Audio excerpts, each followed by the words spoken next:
başlamamızda da böyle kalınmasıyla Stazlar kılıçım aydın еңбеккерлер. Ішімізді шергектеген еңбеккерлер. Адамзат ұрпақтарын тәрбиелеп, зердесін, болашақты зерделегендер.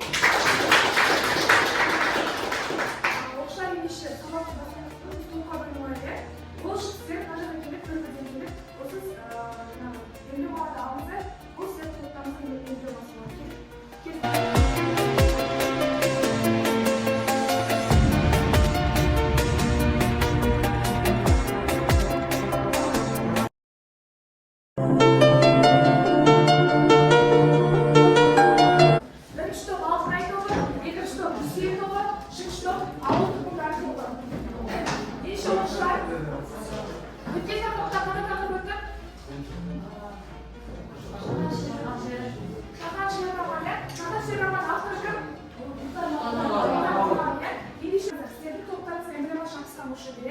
Әр топтан оқушы жауап берген сайын ошаға мен смайл жабыстырып отырамын. Сабақ соңында қай топтың смайлы көп, сол топтың еске жетеді. Түсінікті ғой, және де әр топтың қолбасшысын сайлап алсаңыздар, және осындай істерде қағаз, дайындығыз, не керек. Жауап беретін топ осыны көтеру арқылы жауап береміз, жақсы ма? Ендеше бастаймыз.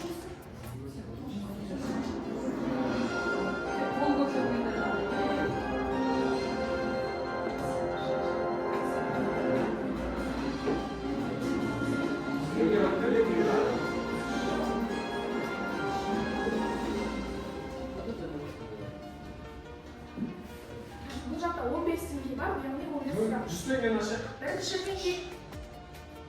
Мұхтар Маңғойын қай жыл дейін? Өте дұрыс. Бірде даусылар апай. Бірінші. Екінші сұрақ бізде. Екінші топ. Шақаншы өтті. Айдағы қуаныш. Үш тарады. Үш тарада тұрады.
Жазушының ағылшынға келді.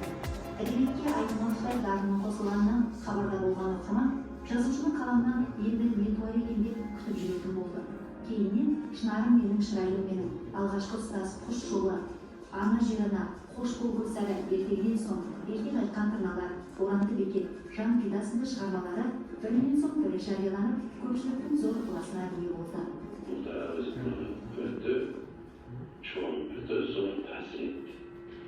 Мен eğitiminin doğrularını aytıyorum.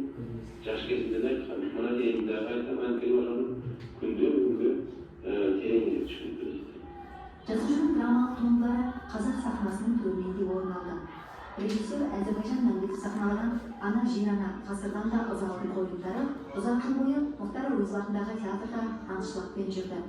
Калтан Мухамеджановпен бирге жазган Көктөбөдөгү кездесүүлөр республикалык, облустук театрлар репертуарынан түскөн жок. Габит Мүсірепов атындагы балалар мен жасөспүрүмдөр театрында коюлган Кызыл орамалды шынарым, Теңиз жагылай жегилген Таргал төбөт спектакльдери көптөгөн калкаралык байкоолордон жүлдөнен кайтты. Жақсы. Таңғы жаңа тыңдадық. Бейнероликте қандай мәліметтер айтылды? Оның шығарма жетістіктері аударылған, соның 131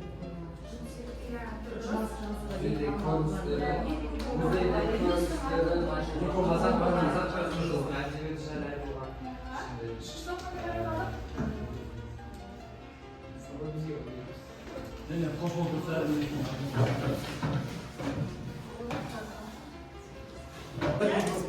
Жақсы, рахмет. Келесі сөзді айтпас болумен танысу үшін бізде осындай алқа әдісі болғанда сіздерге осындай кілтсөздерді осы кілтсөзді кітап оқулықтар арқылы бұл кілтсөздің мағынасын ашамыз, жақсы ма? Әр оқуға келген кілтсөзді береді. Иә, оқуға басқа топтарға түсінікті болып түсіндіреді.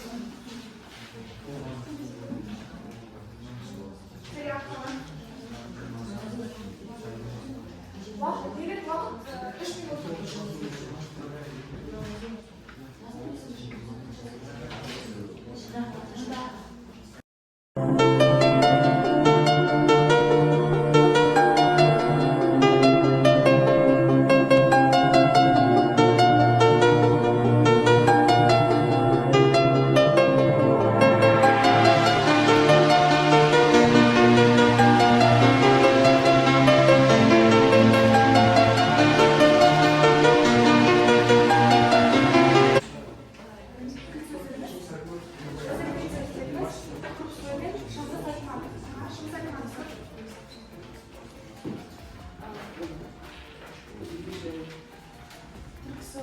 Ол Шыңғыс Айтматов түркі әлемінің дамуына қосқан үлесі үшін осындай түрксой тағайындаған халықаралық көрнекті сыйлықтың тұңғыш лауреаты болған.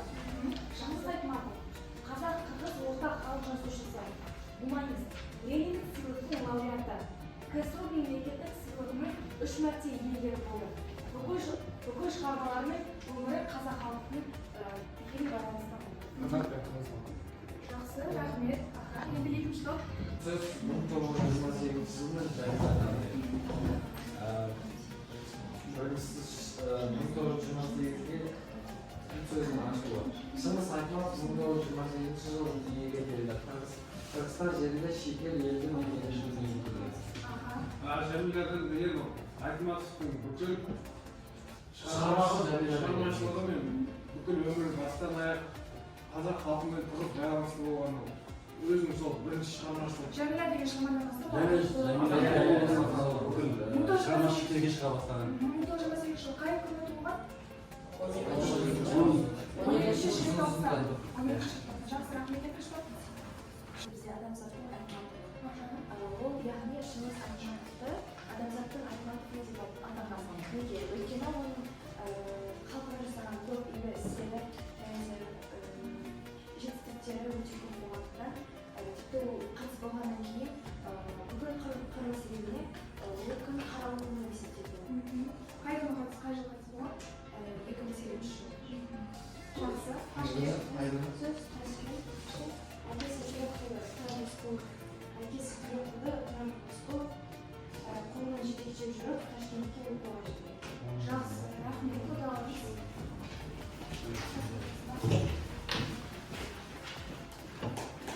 Енді біз Шыңғыс Айтматовтың өмірімен таныстырайық, өмірбаяны иә. Қай жылы дүниеге келген? 1990. Қандай шығармалары бар екен?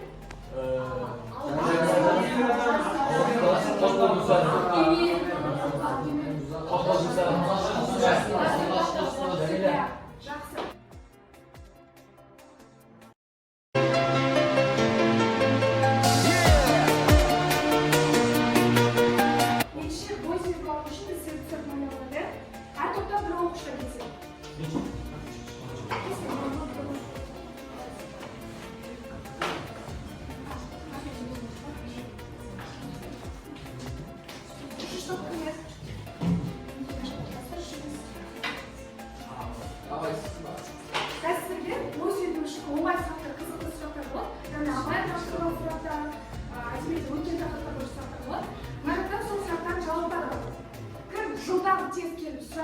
javob bering, o'sha javobdan topib olasiz. Masalan, topgan odamlar so'zlar so'rasa.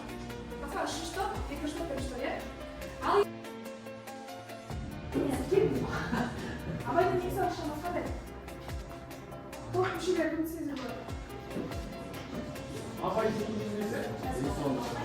Жоқ, ең соңғы Біле болады ма?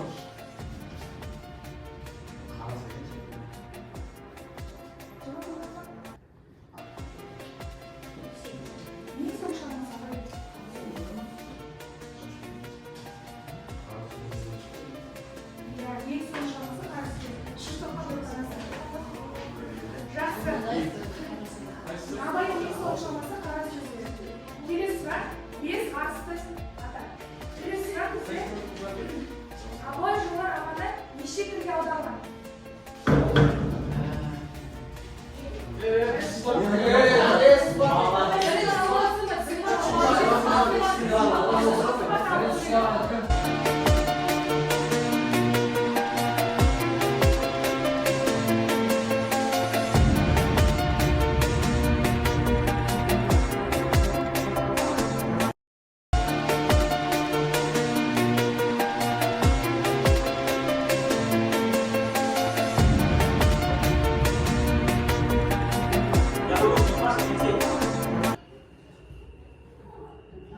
Мы построим здесь школу. Я приехал из города.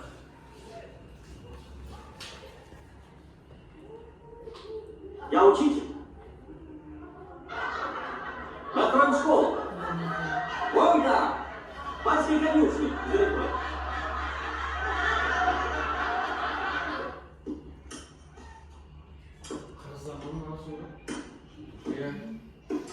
Вот помощь.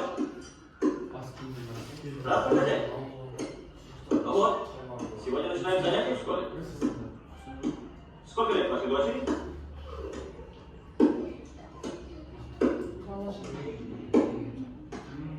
А ты, Надя, сколько тебе лет? А зачем тебе знать? Все равно в школу не пойдет. Чего уши развесила? Тут родных детей в школу не отправляют. Не то, что тестировки. Ты что говоришь? Она же не виновата, что она сирота. Если тебе она не нужна, нам нужна. Советской власти. Откуда ты взялся такой начальник? Да у меня эта турбоядка живет лучше, чем у родной матери. Кто ее кормит? Я или ты, сын бродяги? Есть закон. А мне наплевать на него.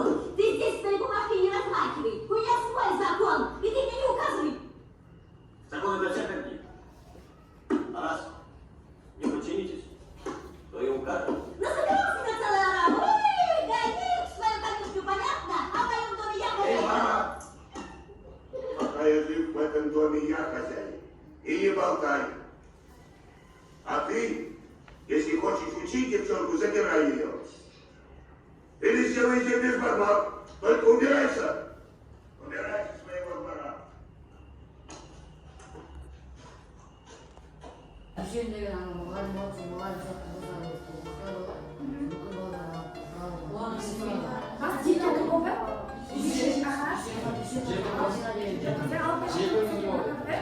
ол ағасы мен жеңгесінің қолында өскен сағат қандай мектепте қандай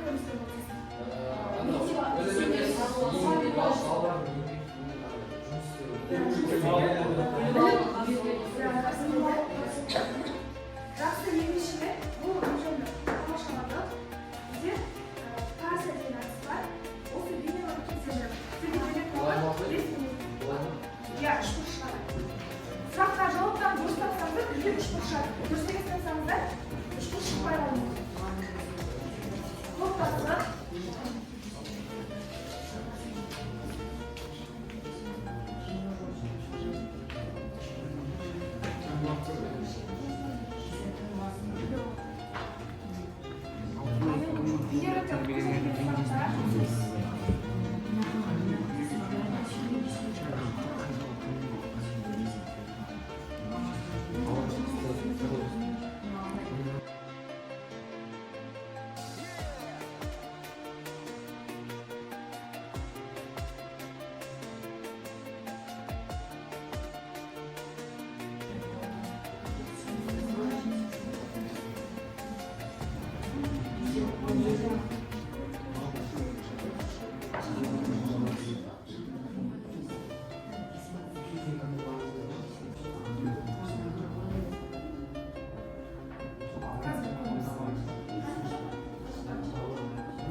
Жаңа мектеп дүйсеннің атымен аталсын деген кім?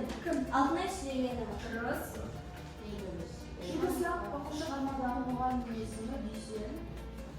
Алғашқы ұстаз повесінің авторы Шыңғыс Айтматов. Алтынай кімнің қолында тәрбиеленді? Ағасы мен жеңгесінің қолында. Дүйсен кімнің баласы? Темір жолшы Тастанбектің. Мұхтар Әуезов жазушы ілімдермен шығармашылық байланысты болды.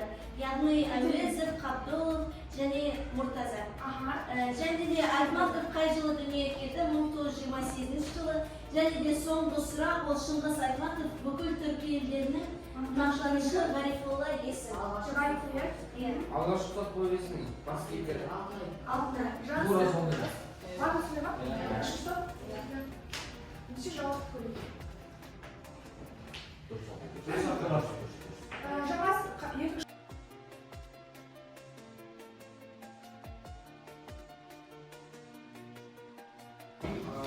алғашқы повестер ең басындағы Қырғыз еліндегі бүгінгі кезде Қырғыз еліндегі адамдардың бір ауыл аймақтар мектеп ашу және оған жетім балалардың жұмысқа салынған және де ол жақта жаңадан ауыл болғандықтан ол жақта қаладан мұғалім келгеннен кейін барлығы біртүрлі болды, түсініксіз болды. Және мектеп ол енді ашылып жатқандықтан ол тіпті болмайды деп ойлады, бірақ қазіргі заманда мектеп деген әрбір адамның оқу керек тиісті дүниесі.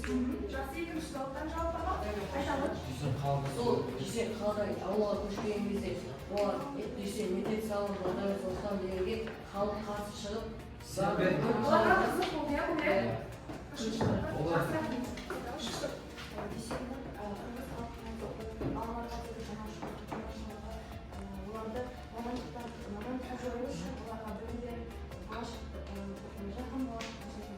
көзін ашу үшін, білімге жетелеу үшін, ерекшесі мен кер бағасы жүргізуге келесің.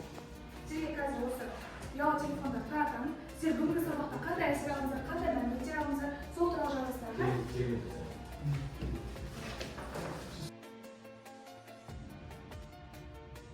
Ұстаз повесі, яғни біз бірінші алғашқы Шыңғыс Айтматовтың өмірбайымен таныстық, оның қай жерде туылғанын, қандай шығармалар бар екенін білдік.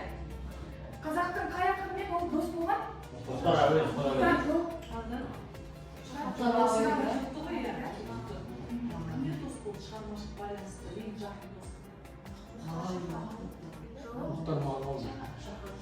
Мұхтар Шахрам, Мұхтар Әуезов үлгі түрде оның шығармашылығына қызыққан болды.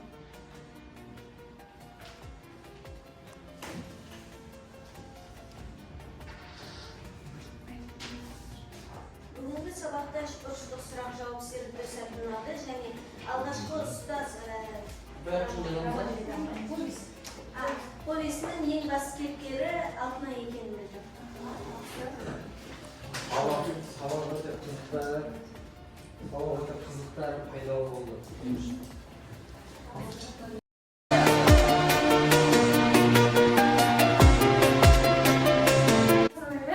Бірінші топта 1, 2, 3, 4, 5, 6, 7, 8, 9, 10, 11, 12, 13, 14,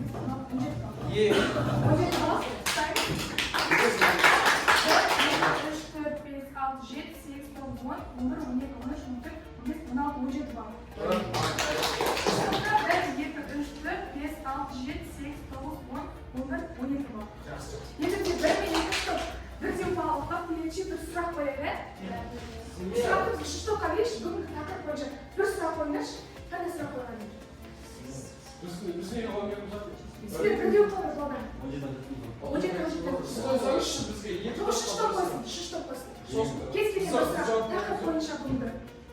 Кім birinchi javob beradi, so'ng bir bo'lsa sizga 18 bo'ladi. Түсінікті ғой, иә? Қандай сұрақ қашы? Аңғар іздемей ма? Жоқ, қашы что? Сұрақ қояды сізге. Что?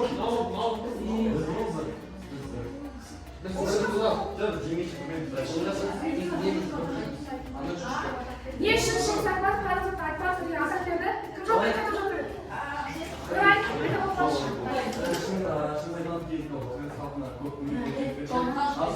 Қай жылы айтсыз болады?